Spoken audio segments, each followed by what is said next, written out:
So what's going on, you guys? Today was actually an idea that my buddy had given me, and it came up because if you've ever turned wrenches or if you've ever been in the field, you have Craftsman in your toolbox.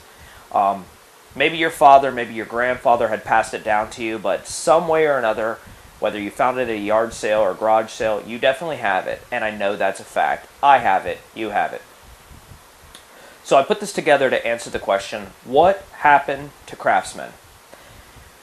I know that they still exist, however, they don't exist like they did when I was a child, and I'm sure you feel the same way. To me, nowadays, they feel like just another box store cheap tool. The quality seems to have gone down, while all the other competitors seems to have better quality now. And I know that I have Craftsman tools that my father or grandfather had passed down to me, and when I hold them, they feel like a good quality tool. It doesn't seem to be that way anymore. So maybe it's just me. I don't know. How do you guys feel? Leave me a comment. Let me know if I'm wrong. That's just how I feel. So let's get started with it. So in 1886, Richard Sears was a railroad station agent. He started selling watches on the side. Richard, I like your style. All you guys should be selling stuff on the side. That side hustle, most important thing you could be doing. So anyways, he started selling these watches as a side hustle in North Redwood, Minnesota.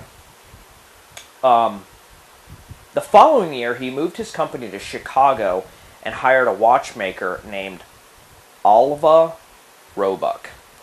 You already know where this is going to go. The two started the catalog business in 1888, and they incorporated their name in 1893 under the name Sears and Roebuck. You guessed it. So in 1913, Sears put the first Kenmore name on a sewing machine. That sewing machine did incredible. As you would have guessed, it's still a name today. Unfortunately, Sears passed away in September of 1914. However, he died with a net worth of about $25 million. Now that sounds like a lot in itself. However, if you put in perspective of inflation, Richard Sears died with nearly $638 million. That's more than $500 million when he died. And that's incredible. So I have to give it to him. Mr. Sears, you are very successful. So the company pushes on, and in 1927, Sears started selling Kenmore washing machines.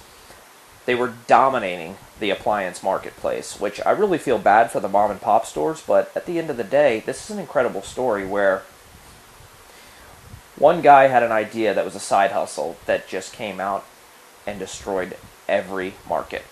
So the labor-saving appliances actually changed the way that America was doing all their household chores, which is pretty incredible.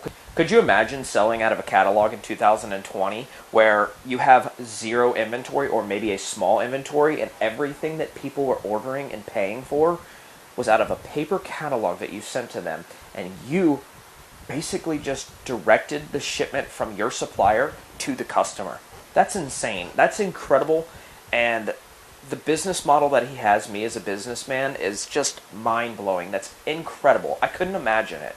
My inventory levels for my Matco business are crazy, but I get the job done, and I wish I had more inventory. I couldn't imagine not having inventory and being just as successful. So, anyways, let's get going. In 1925, Sears and Roebuck opened their first retail store, and it exploded across the country. Mom and pop stores were definitely having a hard time at this point. I'm all for local, supporting local economy and everything, but like I said, this story it's one to be heard. So now onto the Craftsman brand.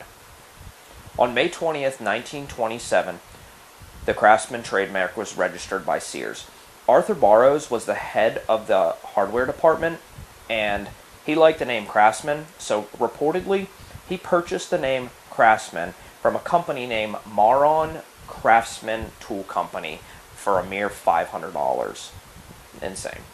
Arthur later became the president of Sears in 1942 to 1946.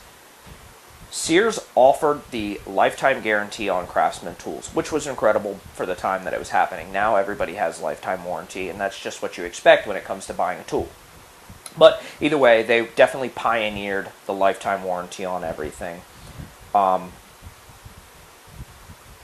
brand was exclusive to Sears, and they helped make the company a strong force when it came to the hardware selection. But as far as I know, at the time of this, there was really only several competitors, which some of them were making the Craftsman tools.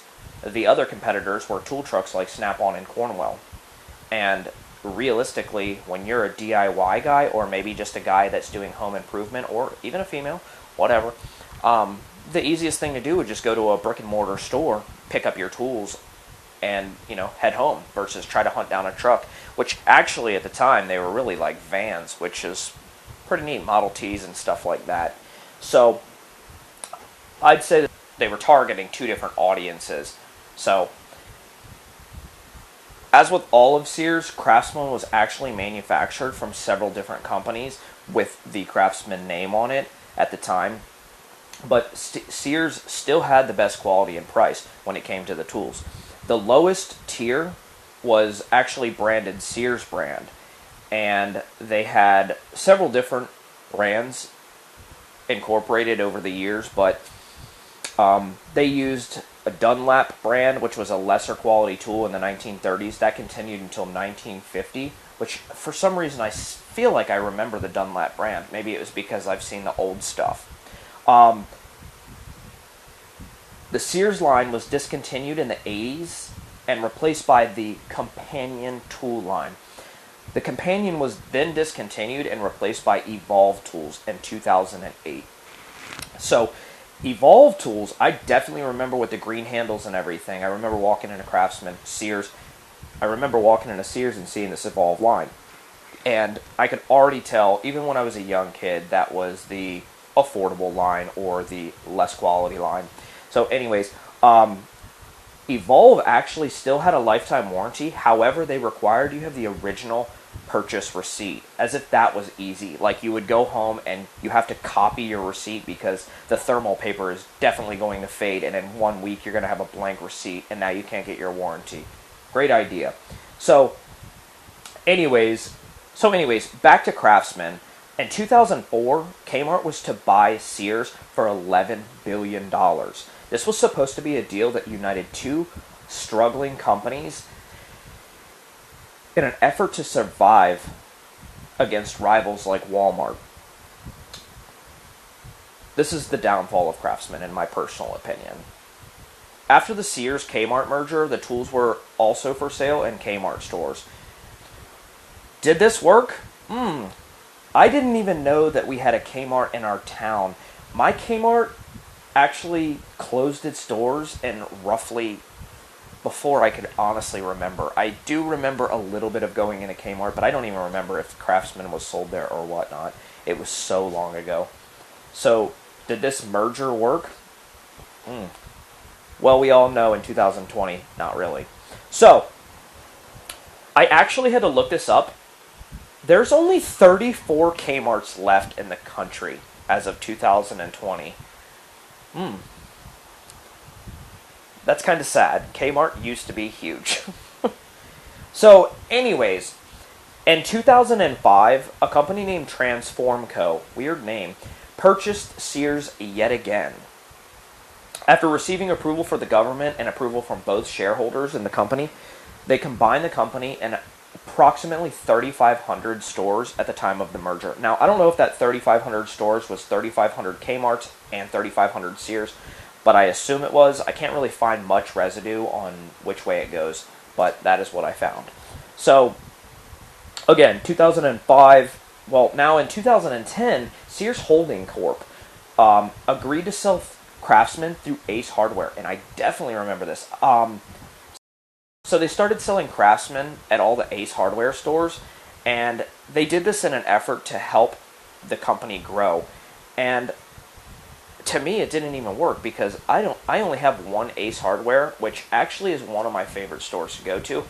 However, it's such a small store when you compare it to any of the box stores like Sears or Kmart. So anyways, in 2017, Stanley Black & Decker bought Craftsman from Sears, which is a pretty big deal. I really feel like Craftsman was the only thing helping Sears get through. So they bought them for $900 million. The deal allowed for both brands to continue making and selling products under the Craftsman name, though. So Sears was limited on what they could sell under the Craftsman name, but they still could, which I guess is pretty cool. You get to make money, and you get to keep your brand. Stanley Black & Decker then chose Lowe's for the next retail destination to help it grow its Craftsman name, which is probably the best decision that that whole company has made in the 2000 era. I've said for years, even as a Snap-on and Matco distributor, that Kobalt was one of my favorite tools. And I think it's just maybe because of the quality, maybe because of how it looks. However, I was a little bit disappointed to come into Lowe's, and I remember this. I walked into Lowe's, and they had pushed all the Kobalt stuff aside and made room for all of this Craftsman stuff. And they got so hyped on selling all the Craftsman stuff. So I really do feel like making that decision to sell it in Lowe's is probably the best decision that they have come up with. I still like my Kobalt stuff over the Craftsman stuff, but knowing the Craftsman history, I don't want to see it die, to be honest. I did lose my respect for Craftsman as a quality tool in my adult life because of how many times it has changed ownership, which I'm not really a fan of that. I don't really like when a company switches ownerships too many times. It just seems like the quality is going to get worse each time. So Lowe's does claim to warranty all of this stuff still. The actual quote is, I have to read this one. "We will honor all lifetime warranties, no matter where the Craftsman hand tool was purchased. We ask that customers bring in the item and we'll replace it if we have the product." So they'll replace it if they have the product. "If we do not have the product, customers can call the customer care hotline." They give you a number. If you go onto the if you go onto the Craftsman website, they give you the number. My question is, are you going to be calling this number more often than not? Are you going to be able to go into the store and just give them your wrench or ratchet that your grandfather or your father had passed down to you and get it warranted, fixed, or what have you? As a tool guy, I totally understand bringing something that's old. Sometimes it's sentimental, and I don't want it to be swapped out, whether it's a ratchet or an adjustable wrench, and I'd really like it to be repaired sometimes, if it's possible. And as a tool guy, I understand that it's not always possible, but that doesn't raise the question, will they fix it, will they warranty it, or do I have to call the hotline? So, as of right now, Craftsman tools are sold in Lowe's, Ace Hardware, Amazon, Menards, Blaine's Farm and Fleet, Napa, Atwoods, and in Canada, they also sell them at Lowe's, Ace, Rona, and Reno Depot. Now, that's also from the Craftsman website. They might still sell them at Sears. I'm not really sure. We only have a Sears, and I very seldom go there. So maybe I should stop in and take a look and see if they still sell the Craftsman stuff. But it also led me to see how many Sears are left. And as of 2019, I believe, there's only 182 Sears left. One is at my local mall. So my question is Craftsman going to die just like all of its former suppliers, like Kmart and Sears?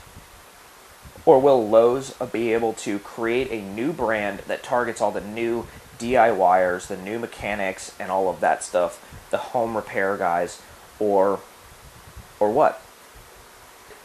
You guys let me know in the comments. What do you think? Do you think that Craftsman's going to survive? Do you think it's as quality as it used to be? Do you think the same way as me, whereas I see the Craftsman and I see several different purchasers, several different owners, and the quality's not as good? Let me know in the comments. If you like this style video, let me know in the comments below, and I'll do more like this. I was thinking about doing S&K tools next. Are they still around? I don't know. I'll have to look that up. So, like I said, if you got any ideas, if you like the way that this video is formatted, let me know in the comments below and I can do some more. I'll see you guys out there.